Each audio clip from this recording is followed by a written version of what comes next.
Sastra channel நேயர்களுக்கு நமஸ்காரம். அனுதினம் ஆனந்தம் நிகழ்ச்சியில் உங்கள் அனைவரையும் சந்திப்பதில் மிக்க மகிழ்ச்சி.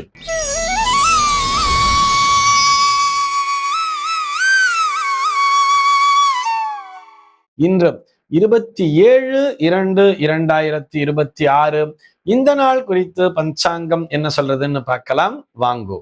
இன்றைய தினம் விஸ்வாவசு வருடம் மாசி மாதம் 15ஆம் தேதி வெள்ளிக்கிழமை. திதி பார்த்தோம்னா வளர்பிறை ஏகாதசி திதி இரவு 10:33 வரைக்கும் இருக்கு.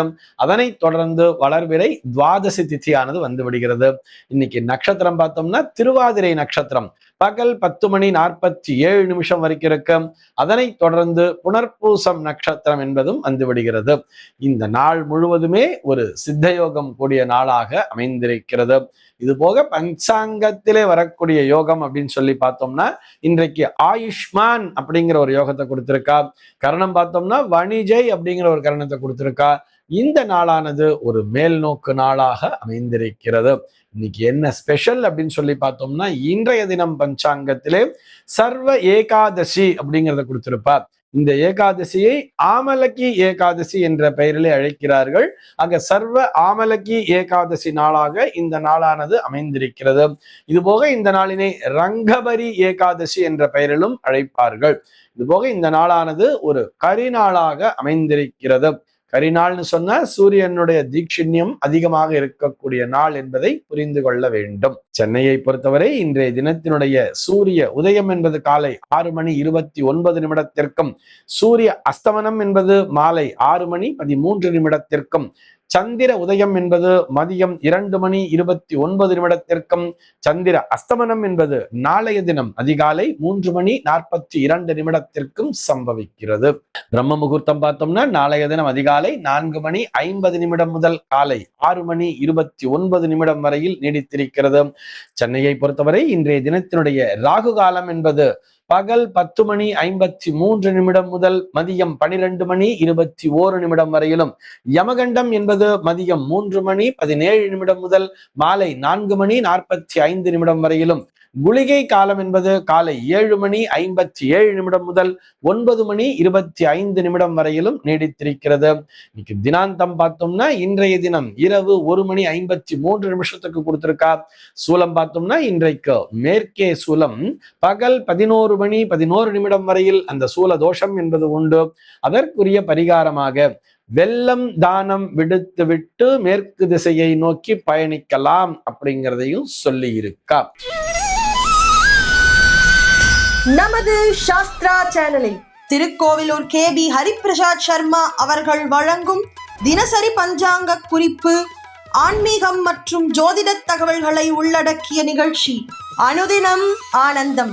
தினம்தோறும் அதிகாலை 5:45 மணிக்கு. இத்துடன் திங்கட்கிழமை தோறும் உபன்யாச நிகழ்ச்சி, புதன்தோறும் அறிந்த புராணமும் தெரியாத கதைகளும், வியாழந்தோறும் வேதபுரி பிரம்மஸ்ரீ H யுவராஜ சாஸ்திரிகள் வழங்கும் நீதி சாஸ்திரம், வெள்ளிக்கிழமை தோறும் அபீதாஸ்ரீ வழங்கும் ஸ்திரீ டைம் ஆகிய சிறப்பு நிகழ்ச்சிகள் உங்களுக்காக எக்ஸ்க்ளூசிவா நம்ம சாஸ்திரா சேனலில் மாலை 5 மணி முதல் ஒளிபரப்பாகிறது.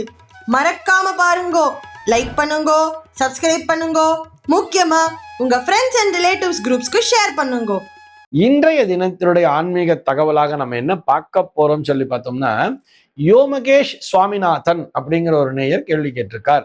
அவருடைய கேள்வி என்னன்னு சொல்லி பார்த்தோம்னா, இறைவன் விஷ ஜந்துக்களை ஏன் படைத்தார் அப்படிங்கிறது அவருடைய கேள்வியாக அமைந்திருக்கிறது. பாம்பு கொத்திருச்சு, தேள் கொட்டிடுச்சுன்னுலாம் சொல்றா இல்லையா, இந்த மாதிரி விஷ ஜந்துக்கள்லாம் இருக்கு, கம்பளி பூச்சி, அட்டை இப்படிலாம் நிறைய சுத்தின்னு இருக்கு, கொசு கடிச்சு நிறைய நோய்கள்லாம் வருது. இந்த உலகத்திலே இருக்கக்கூடிய ஜீவராசிகளுடைய படைப்பிற்கு காரணம் என்பது இறைவன் தானே. அந்த இறைவன் எதற்காக இந்த விஷ ஜந்துக்களை படைக்க வேண்டும் என்பதுதான் அவருடைய கேள்வியாக அமைந்திருக்கிறது. இதைத்தான் என்ன சொல்லுவா அப்படின்னு சொல்லி பார்த்தோம்னா, படைப்பின் சமநிலை அப்படின்னு சொல்லுவா. இங்கிலீஷ்ல பார்த்தோம்னா காஸ்மிக் பேலன்ஸ் அப்படிங்கிற பேர்ல சொல்லியிருப்பா. எல்லா இடத்திலையுமே பார்த்தோம்னா நமக்கு ஒரு பேலன்சிங்கான ஒரு சுச்சுவேஷனை தான் ஆண்டவன் படைச்சிருப்பார். இரவு பகல் அப்படிங்கிற மாதிரி, நன்மை தீமை அப்படிங்கிற மாதிரி இருக்கும். இவை அனைத்துமே இந்த உலகத்திலே நடக்கக்கூடிய அனைத்து விஷயங்களுக்குமே இறைவன் தான் காரணம். இதை நம்ம ஒரு ஈகாலஜிக்கல் பேலன்ஸ் அப்படிங்கிற மாதிரி கூட சொல்லுவா. நம்ம எப்படி புரிஞ்சுக்கலாம்னு சொன்னா, நேச்சுரல் டிசிப்ளின் அப்படிங்கிறது ஒண்ணு இருக்கணும் இல்லையா நம்மகிட்ட. இயற்கையிலேயே தப்பு பண்ணா தண்டனை கிடைக்கும் அப்படிங்கிற ஒரு பயம் வரணும் தானே. அந்த பயம் வந்தாதான் இயற்கையிலேயே நம்ம கிட்ட ஒரு டிசிப்ளின் அப்படிங்கிறது இருக்கும், ஒரு கட்டுப்பாடு என்பது வரும் அல்லவா. இந்த பயமும் கட்டுப்பாடும் இந்த உலகத்திலே இருக்க வேண்டும். இல்லைன்னா தலைகால் புரியாம ஆடுவா. அப்படிங்கிறதுனாலதான் இந்த ஜந்துக்களையும் படைத்திருக்கிறான் இறைவன் அப்படிங்கிறத புரிஞ்சுக்கணும். இறைவனுடைய லீலை தானே அனைத்துமே. நன்மை தீமை இன்பம் துன்பம் இது எல்லாமே பார்த்தோம்னா ஈக்குவலா தான் வச்சிருப்பா. எல்லாமே இதுவும் நடக்கும் அதுவும் நடக்குங்கிற மாதிரிதான். அதனால்தான் விஷ ஜந்துக்களையும் இறைவன் படைத்திருக்கிறார். விஷ்ணு புராணம் எப்படி தெரியுமா சொல்லும்? சர்வம் விஷ்ணுமயம் ஜெகத் அப்படின்னா சொல்லுவார். சர்வம் விஷ்ணுமயம் ஜெகத்னா என்ன? எல்லா இடத்திலேயுமே நீக்கமர விஷ்ணுவானவர் நிறைந்திருக்கிறார் அர்த்தம்.